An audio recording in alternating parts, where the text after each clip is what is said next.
से बच्चे को, ट्रांसजेंडर को आप कुछ भी कर लो, गाली दे दो, छक्का बोलो, मौगा बोलो, हिजड़ा बोलो, कुछ भी, लेकिन हमारी फैमिली को कुछ नहीं बोलोगे। हम फ्रेंड भी बनाती थी, क्योंकि किसी को पता चल जाता तो वो पढ़ने नहीं देते मुझे। नहीं पाएंगे कि मतलब कि हमारे आप मम्मी को गाली कि माँ तो माँ होती है, माँ तो नॉर्मल होती है, हमारी माँ थोड़े ना ट्रांसजेंडर रहेगा। हमेशा पीछे बेंच पे बैठती थी, हमेशा अलग थलग, अलग अलग। डर था मन में। हाँ, हमेशा डर था। और गुरु ने आपको वो सम्मान दिलाया। जी सर, लड़का होगा तो शर्ट पहनेगा, लड़की होगी तो ये कपड़े पहनेंगे। जो जेंडर होता है ना, वो समाज निर्धारित करा है मैम। डिप्रेशन के शिकार हो रही बिल्कुल, थी। हमेशा डिप्रेशन का शिकार। जो आप किन्नर हो, हिजड़ा हो, चलो निकलो। बैड लैंग्वेज का भी इस्तेमाल किया जाता है। बहुत ज़्यादा मैम। झगड़ा नहीं करना है इस समाज से, बस इस समाज को समझाना है, आईना दिखाना है मैम। नहीं छोड़ना पड़ता, लोग बुली नहीं करते, चिढ़ाते नहीं, लोग बोलते नहीं, तो हम भी सामान्य बच्चों की तरह घर में रह के पढ़ते, वो कपड़े भी नहीं खरीदे, पत्ता लपेट के वो रह लें, लेकिन क्या पेट मानेगा? आप जो कुछ बोल दोगे इस तरह, तो ये बर्दाश्त नहीं होता है मैम। अच्छे से कोऑपरेट करते मेरे साथ, तो ये मधु 10 साल नहीं लगता, कम ये पहले ये प्राप्त कर सकती थी। मैसेज देना चाहूँगी कि घूसखोर नहीं बनेगी। बिल्कुल नहीं बनूंगी मैम। ईमानदार टीचर सर पढ़े हो। Proud of you. Thank you ma'am. देश का नागरिक है, दूसरे लोग भी देश का नागरिक है, और हम संवैधानिक पद पे बैठेंगे, संविधान के तहत बैठेंगे, और संविधान के तहत काम करके न्याय दिलाएंगे मैम। बेटी बेटा से ज्यादा प्यार कीजिए, ताकि बेटी बेटा को भी जलन हो जाए और वो भी कहे कि नहीं नहीं, सब बराबर।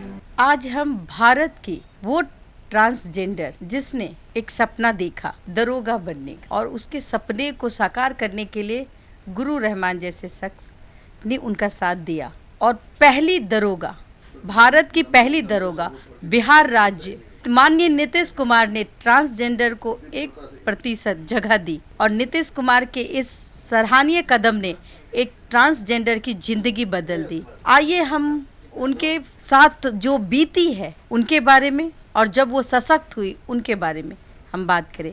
कैसी हैं? जी मैं बिल्कुल अच्छी हूँ मैम, आप कैसी हैं? मैं भी अच्छी हूँ। मुझे लगता है कि आप में और हम में कोई फ़र्क नहीं है, लेकिन समाज ने आपके साथ दुर्व्यवहार किया।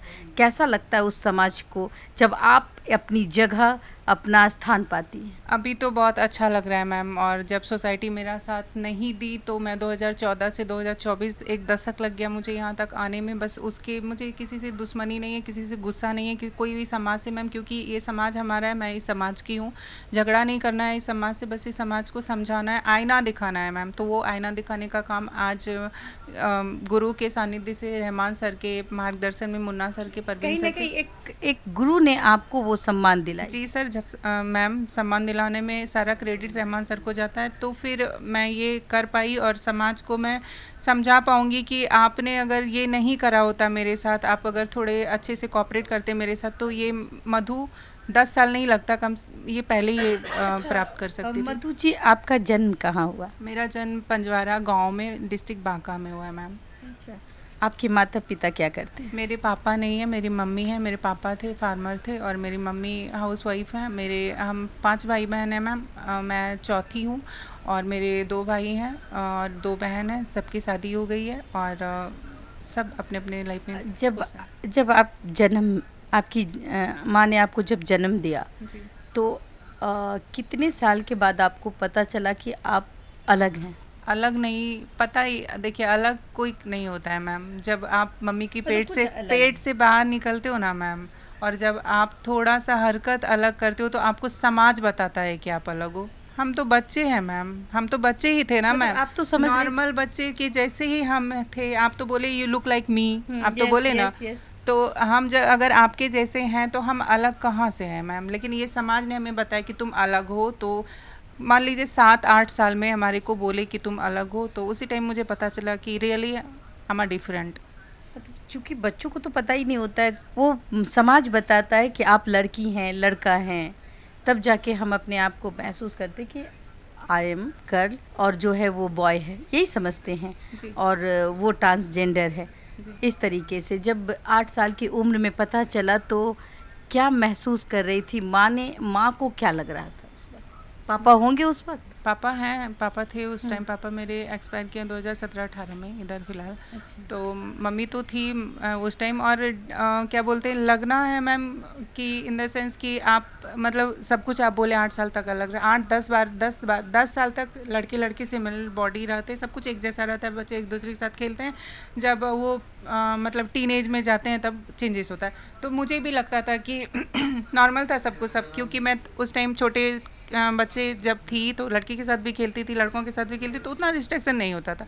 और हमारे को लगता था हमेशा कि नहीं, क्या है, कुछ डिफरेंट नहीं है, हम साथ में खेल रहे हैं, हम साथ में खा रहे हैं, साथ में सो रहे हैं। तो क्या बोलते हैं, कोई नहीं, अगर ये लड़की, अगर ये बड़ियों की लड़की बनेगी तो मैं भी बड़ियों की लड़की बनूंगी, बस यही सोच था मैम। अच्छा, ये सब उस वक्त पापा मम्मी गांव के लोग क्या सोचते थे आपके गांव बारे के में? लोग तो मतलब बोलते थे कि देखिए, अब मतलब उस टाइम तो आप कुछ हरकत करते हैं 8 साल में तो बोलते हैं बच्चा है, चलो कोई बात नहीं, साड़ी पहन ले, लिपस्टिक लगा ले, नेल पॉलिश लगा ले। लेकिन वही हरकत जब आप बड़े होके करते हो तब आपको रोकने लगते हैं लोग कि नहीं, ये गलत है। क्योंकि ये समाज तय कर चुका है ना मैम कि लड़का होगा तो शर्ट पहनेगा, लड़की होगी तो ये कपड़े पहनेंगे। तो जो जेंडर होता है ना वो समाज निर्धारित करा है मैम, और जो मतलब सेक्स और लिंग होता है वो हम निर्धारित करते हैं कि हम लड़की हैं, हम लड़की हैं। लेकिन ये जेंडर हमारे को वो देता है कि नहीं, इस ये बेटा है, लिंग देख लेते हैं तो बोलते हैं ये बच्चा है। लेकिन उसकी जेंडर का असली मायने होता है उसकी फीलिंग, कि आप जो आपको फील कर रहा है कि आपकी बॉडी है लाइक दैट मैम, और आप बोल रहे हो कि नहीं मुझे ये पहनना पसंद नहीं, मुझे शर्ट पैंट पहनना पसंद है। तो आप ना आपको निर्धारित करने का हक होना चाहिए ना मैम, लेकिन दूसरे निर्धारित करते हैं। तो ये जो जेंडर डिस्फोरिया होती है बीमारी मैम, तो इसके चलते मतलब ये जो होता है तो वो डिप्रेशन के शिकार हो रही बिल्कुल थी। हमेशा डिप्रेशन का शिकार, जो ऐसे मतलब जेंडर डिस्फोरिया से पीड़ित होते हैं वो हमेशा डिप्रेशन का और शिकार जब होता है। आप जाती होंगी स्कूल, माता पिता ने स्कूल में दाखिला कराया होगा, जी तो स्कूल जाती होंगी तो फिर वहाँ भी आपको सुनने को मिलता होगा जब आप समझ नहीं, बिल्कुल नहीं सुनने को मिलता था, क्योंकि मैं एक पुरुष शरीर में पैदा हुई थी। अच्छा। यहाँ कुछ और था माइंड में, यहाँ कुछ और था। मतलब शरीर और जो माइंड होता है ना वो अलग अलग होते हैं जेंडर डिस्फोरिया में। जो मन आपका कुछ और सोचता है, शरीर आपका कुछ और सोचता है। और क्या बोलते हैं, दैट टाइम जब मैं सोच ली कि मैं ऐसी हूँ, जान तो गई मैं, लेकिन मेरी मम्मी बोली कि अगर तुम ऐसे करोगे तो क्या बोलते हैं समाज में हमारी बदनामी होगी। तो मम्मी पापा के लिए एक बच्चे जो मतलब क्यों ही कराएं बदनामी, क्योंकि कोई बच्चा नहीं चाहेगा। तो मैं बोली कि ठीक है मम्मी, मैं सोच ली कि मैं अपनी पढ़ाई पहले कंप्लीट करूंगी, आफ्टर दैट मैं ये अपनी सर्जरी कराऊंगी, अपने हिसाब से अपना जीवन जीऊंगी। क्योंकि आपको अपना अच्छा जीवन बनाने के लिए मैम, आपको पत्रकार बनने के लिए मेहनत तो करना पड़ा होगा। तो जस्ट लाइक वैसे ही मुझे भी मेहनत कर, मैं भी ठान ली थी कि मैं अपना पूरा मतलब एजुकेशन करूँगा। और एजुकेशन के टाइम मैं अपने स्कूल में मतलब बहुत कम सब लोगों से बोलती थी, बहुत कम फ्रेंड भी बनाती थी, क्योंकि किसी को पता चल जाता तो वो पढ़ने नहीं देते मुझे। तो मैं हमेशा पीछे बेंच पे बैठती थी, हमेशा अलग थलग अलग अलग। जी, तो हमारे मिलना जुलना नहीं इसी कारण से हमारा कोई पढ़ाई डर था मन में। हाँ, हमेशा डर था। और इसीलिए हम माता पिता को लोग ताने मारे। जी, क्योंकि आप हमारे जैसे बच्चे को, ट्रांसजेंडर को आप कुछ भी कर लो, गाली दे दो, छक्का बोलो, मौगा बोलो, हिजड़ा बोलो, कुछ भी, लेकिन हमारे फैमिली को कुछ नहीं बोलोगे। क्योंकि हम नहीं चाहते कि हम सुन नहीं पाएंगे कि मतलब कि हमारे आप मम्मी को गाली, कि माँ तो माँ होती है, माँ तो नॉर्मल होती है, हमारी माँ थोड़े ना ट्रांसजेंडर रहेगा कि आप जो कुछ बोल दोगे इस तरह। तो ये बर्दाश्त नहीं होता है मैम। तो इसीलिए क्या बोलते हैं, मैं अपना पूरा स्कूलिंग की, कॉलेज की, सबकी, तो मेरे को कोई दिक्कत नहीं हुआ मैम। लीजिए, एक ट्रांसजेंडर का दर्द, माँ तो माँ होती है, और माँ को कोई भी गाली बके समाज में ये किसी को पसंद नहीं आता। तो ये भी इंसान है, ये भी हमारे ही जैसी है। फिर क्या हुआ जब आप बड़ी हो गई और आपने 10th कहाँ किया? मैं अपने गांव पंजवारा से ही 10th की, और 12th हम अपना मतलब बगल के सिटी बौसी से CND कॉलेज से की हूँ। अच्छा, तो उस वक्त तक आपने छिपा के रखा? जी मैम, उस वक्त तक मैं पूरे ग्रेजुएशन तक छिपा के रखी मैम। सबको बताना नहीं चाहती घर वाले थी? सारे लोग जानते थे, बाकी आप किसी को नहीं बताती थी आप नहीं। क्या है नहीं है? बस मन में ये था कि चाहे कुछ भी हो जाए, एक दिन तो लड़की बन के रहूंगी। एक दिन लड़की बन, लड़का हो करके आप पढ़ती थी? जी यही ना? जी। उस वक्त का नाम क्या था? Sorry ma'am. अच्छा, मतलब कोई लड़का का ही नाम होगा, क्योंकि माँ बाप की इज्जत बचाना। देखिए, समाज ने कैसी बंदी से, कैसी पाबंदी हमारे जैसे लोगों ने बना दिया। खुल के जीने का, खुल के हंसने का वो रोक जो समाज ने लगाया, क्या कसूर है जो कि आज जिस रूप में देखे जाते हैं, चाहे वो ट्रेन में हो, उनकी मजबूरी थी, उनको भी जगह मिलनी चाहिए थी, उनको भी कहीं ना कहीं पढ़ाई और शिक्षा से दूर नहीं करना चाहिए था, क्योंकि समाज ही बच्चों को आगे बढ़ाने का काम करती है। क्या लगता है कि समाज दोषी हैं?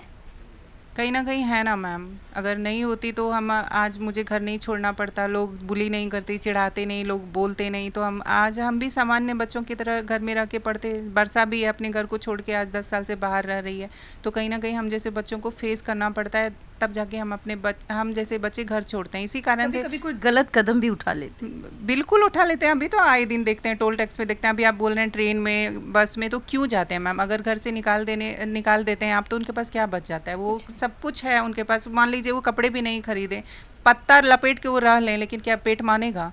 उनके लिए तो उनको काम करना पड़ेगा। फिर उनको गलत संगत पड़ जाती है, वो फिर पैसे किसी तरह भी आए, क्योंकि पेट का भूख मिटाना है मैम, और पेट के भूख मिटाने के लिए आप पापी पेट का सवाल है मैम, तो वो कुछ भी करने को तैयार हो जाते हैं। फिर उनकी आदत बन जाती है, उनकी डेली रूटीन में वो शामिल हो जाती है, फिर वो वैसे बन जाते हैं मैम। और वो अच्छा, समाज में जगह नहीं मिल रहा है, और वो अच्छा सोच ही नहीं सकते। बिल्कुल, जब समाज में जगह नहीं मिल रहा है, ना उसको नौकरी मिलेगी, तो वो क्या करेगा? बिल्कुल अलग थलग पड़ जाते हैं, तो वो अच्छा सोच ही नहीं पाएंगे। जिनके दरवाजे जाते हैं उनको लोग हे दृष्टि से देखते हैं। बिल्कुल, जब ब्लेसिंग लेने की बात आती है तब बोलते हैं कि आप अर्धनारीश्वर हो, आप भोले बाबा का रूप हो, और जब वो खत्म हो जाता है तो बोलते हैं आप किन्नर हो, हिजड़ा हो, चलो निकलो, आपकी मतलब कोई मतलब वो नहीं। बैड लैंग्वेज का भी इस्तेमाल किया जाता है बहुत ज़्यादा मैम। अच्छा, ये बताइए, जब आप सर्जरी कराए, कितनी उम्र में आपने सर्जरी कराया? मैं अपनी सर्जरी 26 में कराई मैम। मतलब आप लड़की बन गई जी। तो उस समय फील क्या हो रहा था? फील तो यही हो रहा था मैम, फील कुछ ये नहीं कि अब मुझे अपनी जिंदगी के मैं उछल पड़ी। मैं अंदर से लड़की तो थी ही हमेशा से, बस एक सुकून सा लगा कि हाँ, जो चाहिए था, जो जैसे मेरे शरीर होने चाहिए थे, जैसे मेरा मन और मेरी आत्मा जो मिल गई, बस वो मतलब वो सुकून का पल था मैम। वैसे भी इतनी ब्यूटीफुल हो आप। You are also ma'am, and it's my pleasure. और माँ सरस्वती ने आपको वो ज्ञान भी दिया है। बिल्कुल। और आज आप कहीं ना कहीं जिस विभाग में आप जा रही हैं, वहाँ आप कानून व्यवस्था को कंट्रोल करेंगी। जी। किसी थाने में दरोगा बन सकती हैं, और जाएंगी जब बढ़ेंगी तो वहाँ की आजकल महिलाओं के साथ बहुत ज़्यादा शोषण होता है, कहीं ना कहीं उस पर क्या काम करने जा रही हैं? देखिए मैम, 10 साल से मैं घर से बाहर हूँ, तो हमारी को रोज़ ट्रेनिंग होती है। हम रोज़ इस शोषण, ये डिस्क्रिमिनेशन और ये सब फेस करते हैं मैम। तो फेस करके इतने स्ट्रांग बन गए हैं मैम, तो हमारे को कोई शोषण और ये सब हरा नहीं सकता। हम सारे शोषण को हराएंगे, और क्या बोलते हैं, अपने जो पोस्ट मिलेगा, जो भी कार्य मिलेंगे, उनको निष्ठापूर्वक, ईमानदारी पूर्वक निभाऊंगी। और समाज को एक सशक्त मैसेज देना चाहूँगी कि घूसखोर नहीं बनेगी। बिल्कुल नहीं बनूंगी मैम। ईमानदार टीचर सर पढ़े हों, रहमान सर, मुन्ना सर, ये लोग बहुत ईमानदार हैं। लीजिए, घुसखोर बनेगी तो फिर हम लोग हैं। बिल्कुल, आप इंटरव्यू लेने आइएगा, आपको इनविटेशन है एडवांस में मेरा। अच्छा, एक बात बताइए, सबसे पहला कार्य क्या होगा आपका जब आप किसी थाने में आप को बैठाया जाएगा, किसी थाने का इंचार्ज आपको बनाया जाएगा? उस वक्त कोई महिला शोषित, पीड़ित वो आती है, तमाम समस्याएं लेके आती है, और आज की समस्या सबसे बड़ी जटिल है कि महिलाएं जब जाती हैं तो जो आज की महिलाएं, जो चाहे वो SHO बन के जाए, चाहे वो हवलदार बन के जाए, और बहुत शिकायतें आती है कि चाय और समोसा में वो लोग बैठी रहती है, और वो जो पीड़ित महिलाएं हैं, शोषित महिलाएं हैं, उसके लिए सुनती नहीं है और उसको भगा देती है, कहते भाग यहाँ से। तो क्या लगता है आपको जब आप वहाँ जाएंगी, चूँकि आप सबसे अलग हैं, सबसे हट के हैं, तो क्या लगता है कि वैसी महिलाओं को आप सम्मान दिलाएंगी? बिल्कुल दिलाऊंगी मैम। और जो चाय समोसा नहीं खाएंगी? बिल्कुल नहीं खाऊंगी मैम। अपनी ड्यूटी पर तैनात रहे। बिल्कुल, ट्रांसजेंडर बहुत ईमानदार होता है मैम, ये दुनिया जानता है। ये मैं खुद से अपना बड़ाई नहीं कर रही हूँ, दुनिया जानता है। क्योंकि आप जब मुगल काल था तो वहाँ पे जो रानी का सिपर सलार और उनके बॉडीगार्ड होते थे ना मैम, वो ट्रांसजेंडर होते। तो सोचिए कि ट्रांसजेंडर को मतलब रानी के कक्ष में जाने का मतलब आदेश था। सोचिए कि एक अच्छे आदमी उधर पे नहीं जा सकते थे, लेकिन उसमें ट्रांसजेंडर जा सकते। क्यों जा सकते थे? विश्वासी होते थे वो, कहीं ना कहीं बहुत ऑनेस्ट होते थे, और हमारे DNA में वो है कि हम बहुत ऑनेस्ट हैं। और जो कानून के तहत होगा मैं उनको हमेशा मदद करूंगी और जितना संभव हो सके हर संभव मदद करने का कोशिश करके हमारी उनको भी मदद इंसाफ करेंगे। दिलाऊं। बिल्कुल मैम, आपका मोस्ट वेलकम है, मेरे थाना आइए और आपका कोई भी प्रॉब्लम है 24/7 मैं आपके लिए अवेलेबल हूँ। दूसरे लोगों के लिए आऊंगी तो आप उसका काम कर दूसरे लोगों के लिए भी आइए, अपने लोगों के लिए आइए। ये संविधान के तहत आप देश का नागरिक हैं, दूसरे लोग भी देश का नागरिक है और हम संवैधानिक पद पे बैठेंगे, संविधान के तहत बैठेंगे और संविधान के तहत काम करके न्याय दिलाएंगे मैम। गॉड ब्लेस यू कहूँगी मैं आपको, thank you so much ma'am. क्योंकि पहली बार एक ट्रांसजेंडर हमारे लिए गर्व की बात है। हमें इनको गले लगाने का मन करता है और मैं लगाऊंगी, क्योंकि I proud of you. Thank you ma'am. मन करता है कि ऐसे ऐसे लोगों को दिल से सलाम करूं और दिल से दुआ दूं कि भगवान, अगर आप ट्रांसजेंडर हैं, अगर आपको कोई किन्नर कहता है, कोई छक्का कहता है, कोई कुछ भी कहे, लेकिन आपका लक्ष्य क्या है ये तय करना है आपको क्या बनना है ये तय करना है। आप उन लोगों को बताइए जो आपके समाज से भटकते हुए कहीं सड़क पर 10 रुपए कमाने के लिए उतर जाते हैं और उनको जगह नहीं मिलती। जब मैं बात करती हूँ तो कहते हैं कि हम समाज का वो हिस्सा ही नहीं है। क्यों नहीं वो लड़ते हैं अपने समाज के लिए? बिल्कुल, कहीं ना कहीं वो देखिए संगत उनकी बुरी पड़ जाती है। बोलते ना जैसी संगत वैसी रंगत हो जाती है मैम। हम मेरी स्ट्रेटजी हमेशा रही स्वामी विवेकानंद वाली कि उठो करो और जब तक कोशिश प्रयास करो, जब तक हो ना जाए तब तक रुको मत। चलते चलते आप दिखा दिए कि हम मैं अकेले चली, लेकिन अब मैंने जो रास्ता तय किया आप लोगों को भी करना है। अब बताइए।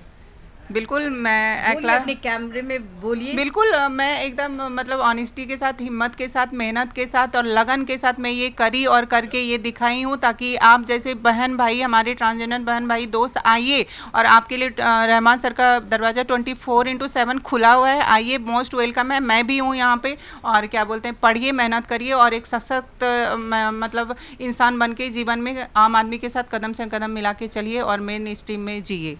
आपकी माँ बहुत खुश होगी। मेरी मम्मी बहुत खुश है। मेरी मम्मी इतनी खुश है कि आप बोले, भाई बहन से भी ज्यादा खुश होगी इतनी, हाँ, कि हमने बहुत बच्चे जन्म दिए लेकिन मेरा बच्चा नाम कमाया। तो ये you are absolutely right ma'am. मतलब जब मेरे को बोला जाता था कभी कुछ ऐसे वैसे, तो हमारी मम्मी रोती थी कि पता नहीं हमारे से कोई गलती हो गई होगी कि हम ऐसे बच्चे को जन्म दिए। कल उन्होंने बोला कि मतलब हम इतनी मतलब सौभाग्यशाली हूँ कि हम हर बार तुम्हारे जैसे बच्चों की मम्मी बनना चाहूँगी और तुम्हारे को हमेशा हर एक जन्म में मैं जन्म देना चाहूँगी तुमको। तो जी, तो इसके लिए मैं इतना मतलब गौरवान्वित महसूस की, इतना अच्छा लगा मुझे। इसके लिए मैं अपने आदरणीय मुख्यमंत्री जी को, रेशमा मैम को, सुल्तान सर को, हमारे जीवन में जो स्पेशल हमारे पर्सन हैं उनको, और क्या बोलते हैं हमारे सुप्रीम कोर्ट को, हमारे पीएम सर को, हमारे इस देश के सारे वरिष्ठ नागरिकों को, हमारे क्या बोलते हैं बिहार जो आयोग है उनको ढेर सारा धन्यवाद देना चाहूँगी कि आपने दिया और मैं आपके दिए हुए मतलब सौगात पे खरी उतरी हूँ और आगे भी खरी उतरूंगी और इसके लिए आपको तहे दिल से धन्यवाद। बस मेरा एक रिक्वेस्ट है सीएम सर से कि जैसे उन्होंने पुलिस और दरोगा में हम जैसों को मतलब हमें जगह दी और हमें समझा कि हम भी यहाँ पे आ सकते हैं, उसी तरह मुझे बीपीएससी में दीजिए और बिहार के और भी जितने सारे सेक्टर हैं उनमें भी दीजिए, ताकि हम अपना रोजगार पाके हम अपने जीवन को सक्षम बना के और एक अच्छी ज़िंदगी को जी सकें। बिल्कुल, आपने देखा जिसे लोग ताने मारते, छक्का कहते, किन्नर कहते, ना जाने कौन कौन से शब्द कहते, और हम इसे महिला कहते हैं। वो महिला जो हमारी भी रक्षा करेंगी आने वाले समय में। रही बात, अब मैं उन माताओं को कहूँगी कि अगर आपके यहाँ कोई ट्रांसजेंडर जन्म ले तो गर्व करिए कि वो इस तरीके से बने और उसको इस तरीके से बनाइए। बेटी बेटा से ज़्यादा प्यार कीजिए ताकि बेटी बेटा को भी जलन हो जाए और वो भी कहे कि नहीं नहीं सब बराबर। कैसा लगता है जब इस शब्द को सुना जाता है? माँ गर्व से अपना सर उठाती और पिता भी गर्व से कहे कि बेटी हो तो इसके ऐसी। फिलहाल के लिए देशवाद न्यूज़ में इतना ही। देशवाद न्यूज़ के साथ बने रहे और जितने भी ट्रांसजेंडर है सुन लीजिए, पढ़िए, आगे बढ़िए, कुछ बनिए। धन्यवाद।